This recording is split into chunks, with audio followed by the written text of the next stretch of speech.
Hello, hello! Welcome back to our learning adventure. I am so excited to share today's story with you. Let's learn, practice, and grow our English together. Let's go! Hello, everyone. Welcome back to English for Beginners. I'm Tom. If you want to stop translating every single word in your head, and if you want to start speaking naturally without freezing up, you are in the exact right place. If you love practical English that you can use in the real world, please hit that subscribe button below and join our growing community. Let's jump straight in, slowly and clearly. Let me tell you a short story. Yesterday, my good friend David walked into a busy local office. He needed to ask his manager to review a delayed project timeline. But when David opened his mouth, he froze. He wanted to sound professional, but he did not know what to say. Should he say, "Change this date"? Or should he say, "You must fix this schedule"?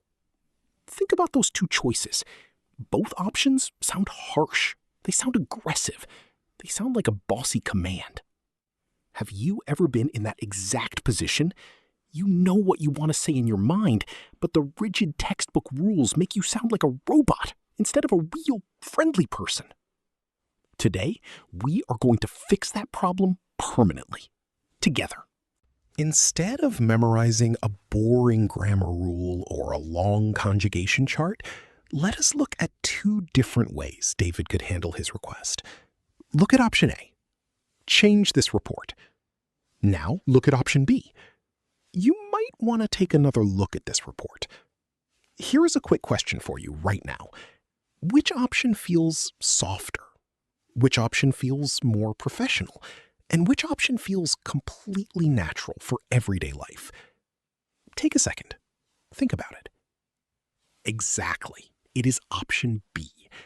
Now, let us look closely at why option B feels so different. In option B, we did not use a direct command. Instead, we used a soft helper modal verb, might, combined with a gentle phrase, want to. What is the hidden pattern here?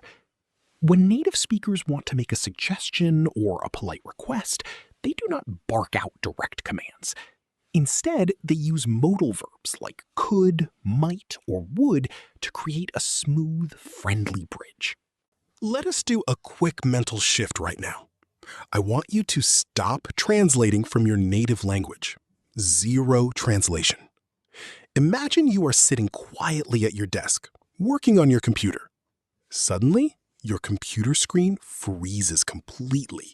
The mouse stops moving. In the old habit, your brain translates word by word. That slows you down.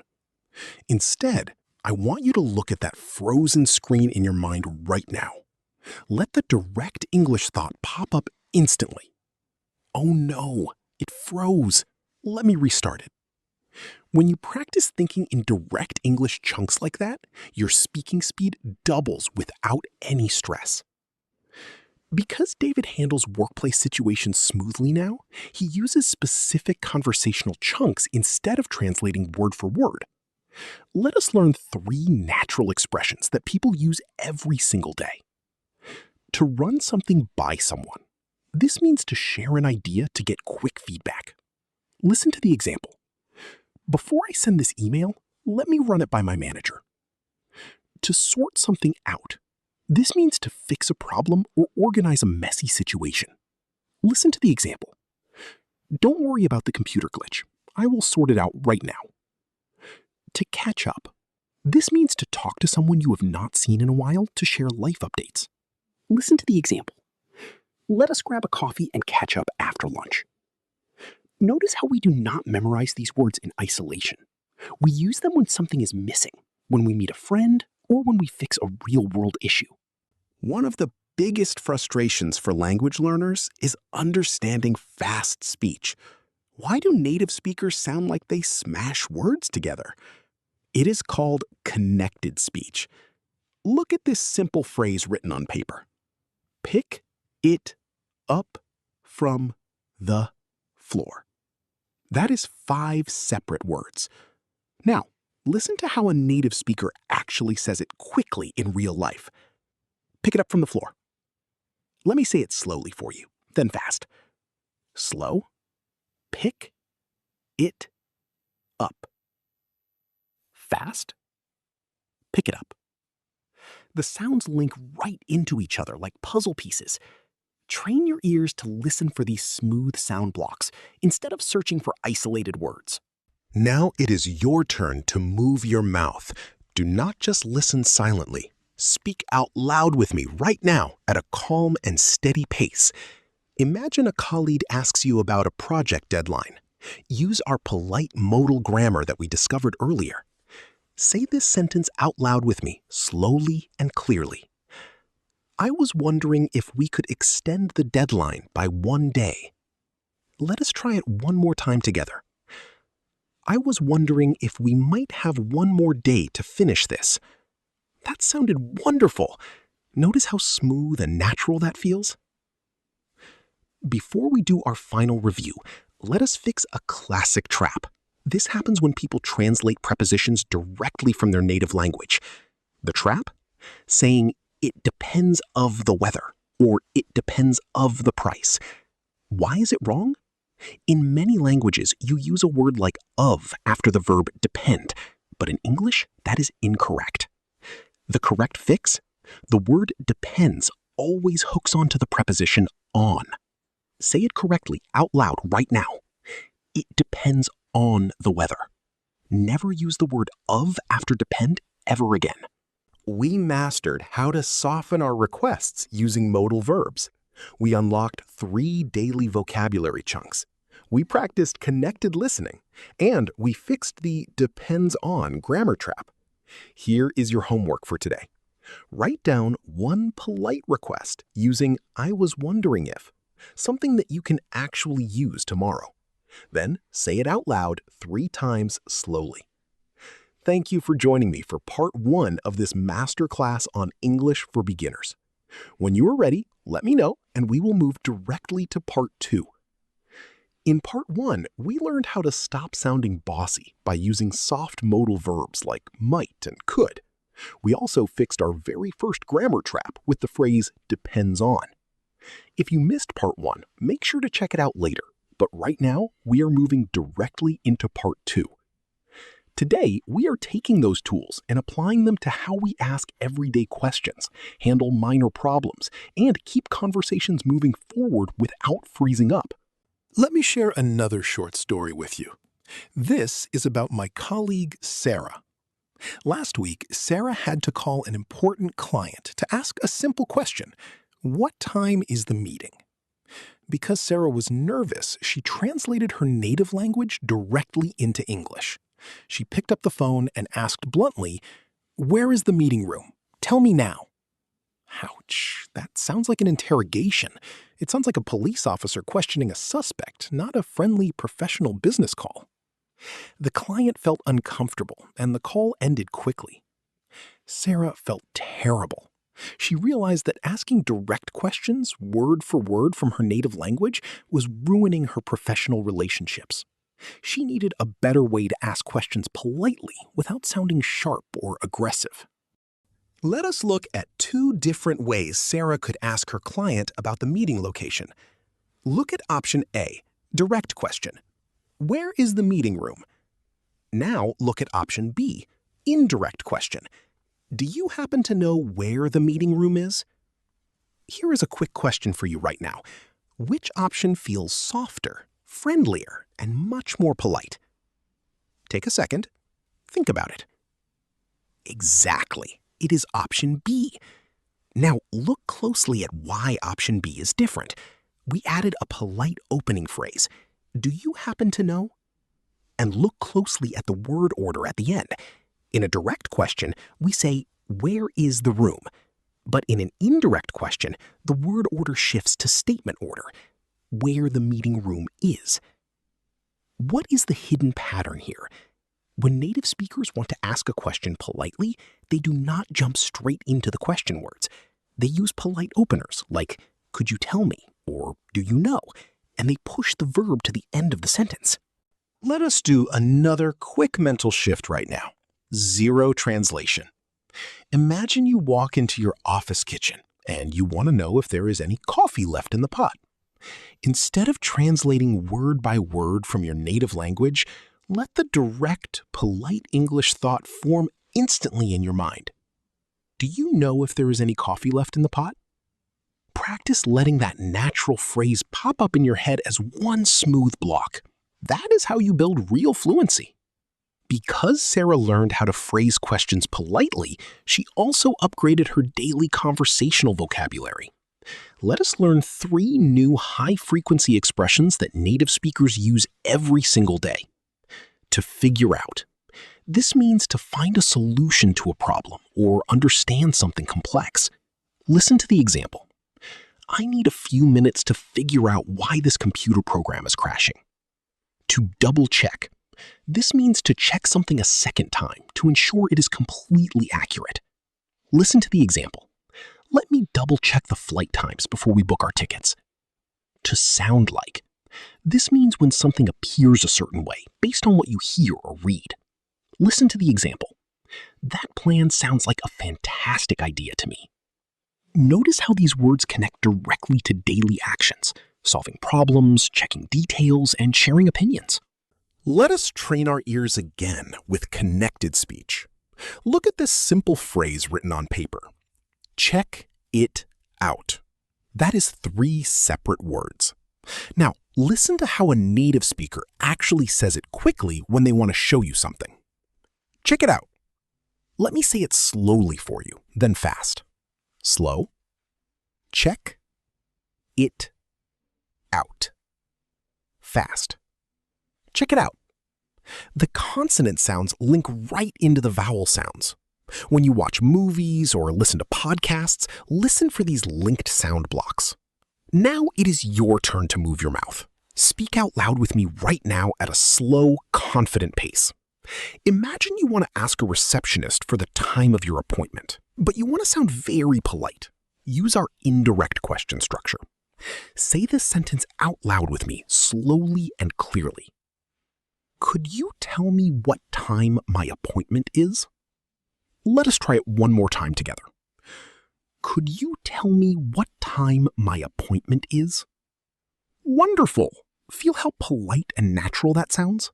Before we finish part 2, let us fix another classic trap. The trap? Saying, I am agree with you. Why is it wrong? In many languages, agree acts like an adjective, so learners put the verb to be, am, in front of it. But in English, agree is already a full verb. The correct fix? Never use am with agree. Just say, I agree with you. Say it out loud right now. I agree with you. Perfect. In part 2, we mastered indirect questions to sound polite, unlocked 3 daily vocabulary chunks, practiced connected speech, and fixed the I agree trap. When you are ready for part 3, just let me know, and we will continue building your complete English masterclass. Welcome back to English for Beginners. In part 2, we learned how to transform harsh, direct questions into polite, indirect questions. And we fixed our common mistake with the phrase, I agree. If you missed part 2, feel free to review it anytime. But right now, we are moving directly into part 3. Today, we are going to look at how we talk about plans, manage our daily schedules, and express opinions smoothly without hesitation. Let me tell you a quick story about my coworker, Mark. Last Tuesday, Mark had 2 meetings at the exact same time. One meeting was with his boss, and the other meeting was with an important client. Mark panicked. He did not know how to explain his situation in English without sounding unorganized. He wanted to say he was busy, but his mind went blank. He tried to translate his native language word for word, and he ended up saying, I have too many works today. I cannot do this. That sounded stressful and unprofessional. His manager looked confused. Mark learned a hard lesson that day. When you talk about your schedule or responsibilities, you need clear, natural phrases that show you are in control, even when things get busy. Instead of translating chaotic words from your native language, let us look at two different ways Mark could talk about his schedule. Look at option A. I have too much work today. Now look at option B. My schedule is completely packed this morning, but I can join later. Here's a quick question for you right now.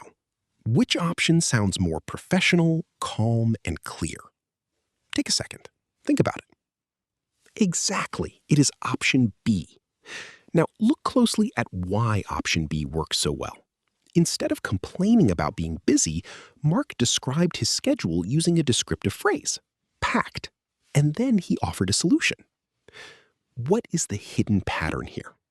When native speakers talk about being busy, they focus on describing their time or schedule using vivid chunks like, my schedule is packed, or I am tied up right now, rather than just saying I am busy over and over again. Let us do another quick mental shift right now. Zero translation. Imagine someone asks you to join a quick meeting, but you are finishing an urgent report.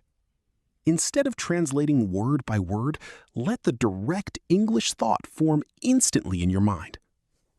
I am tied up right now, but I will be free in 10 minutes. Practice letting that natural phrase form in your head as a single, smooth block.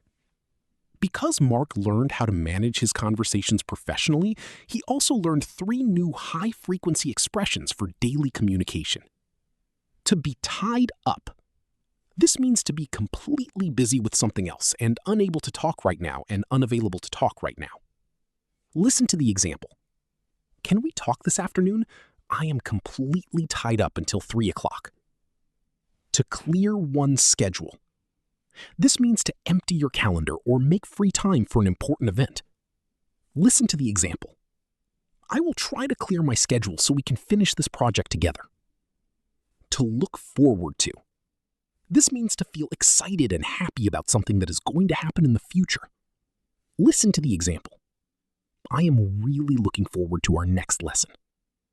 Notice how these expressions make your English sound natural, warm, and professional. Let us train our ears once more with connected speech. Look at this simple phrase written on paper. Look at it. That is 3 separate words. Now, listen to how a native speaker actually says it quickly in daily conversation. Look at it. Let me say it slowly for you, then fast. Slow. Look at it. Fast. Look at it. The consonant sounds link right into the vowels. Listen for these linked sound blocks when you watch English videos. Now it is your turn to move your mouth. Speak out loud with me right now at a calm, steady pace. Imagine a friend invites you out, but you are busy. Use our phrase, tied up. Say this sentence out loud with me, slowly and clearly. I am tied up this evening, but let us meet tomorrow. Let us try it one more time together. I am tied up this evening, but let us meet tomorrow. Fantastic job! Before we finish part 3, let us fix another classic trap. The trap, saying, I look forward to meet you. Why is it wrong? In English, the phrase look forward to is followed by a preposition to that acts as part of the phrase, which requires an ing verb form. The correct fix? Always use the ing form after look forward to. Say it correctly out loud right now. I look forward to meeting you. Never use the base verb after look forward to again. In part 3, we mastered how to talk about busy schedules, unlocked 3 daily vocabulary chunks, practiced connected speech, and fixed the look forward to grammar trap. When you're ready for part 4, just let me know, and we will keep building your English masterclass step by step. Welcome back to English for Beginners. In part 3, we mastered how to talk about our busy schedules, used chunks like tied up, and fixed our grammar trap with look forward to meeting you. If you missed part 3, you can catch up anytime. But right now, we are moving directly into part 4, which is our final core section for this masterclass. Today, we are going to look at how to handle social conversations smoothly, give friendly opinions, and review everything we have built so far into one complete natural habit.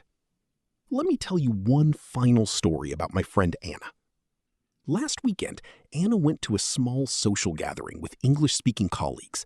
She wanted to join a group conversation about weekend hobbies, but she felt nervous. She worried her grammar wasn't perfect, so she stayed quiet in the corner. Later, a friendly colleague walked over, smiled, and asked her, "What do you usually do on weekends?" Anna panicked for a second. She wanted to translate her thoughts, but she remembered our rule: zero translation. Instead, she took a breath and said simply, "I really enjoy hiking with my friends when the weather is nice."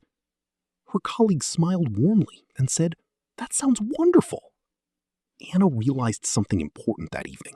You do not need perfect, complicated grammar to connect with people. You just need clear, natural expressions and confidence. Instead of overthinking complex textbook rules, let us look at 2 different ways to share an opinion or preference in conversation.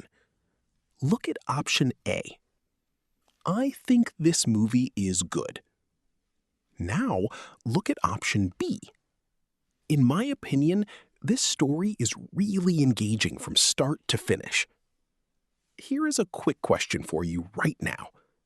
Which option sounds more expressive, confident, and natural for a real conversation? Take a second. Think about it. Exactly. It is option B. Now, look closely at why option B works so well. Instead of using basic, repetitive words, we used a conversational opener, in my opinion, combined with a descriptive adjective, engaging, to paint a clear picture. What is the hidden pattern here?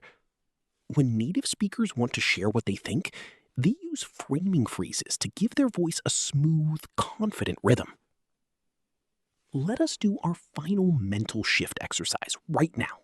Zero translation. Imagine someone asks you what kind of books or shows you like to watch. Instead of translating word by word from your native language, let the direct English thought form instantly in your mind. I am really into historical documentaries because I love learning about the past. Practice letting that natural sentence form in your head as a single smooth block.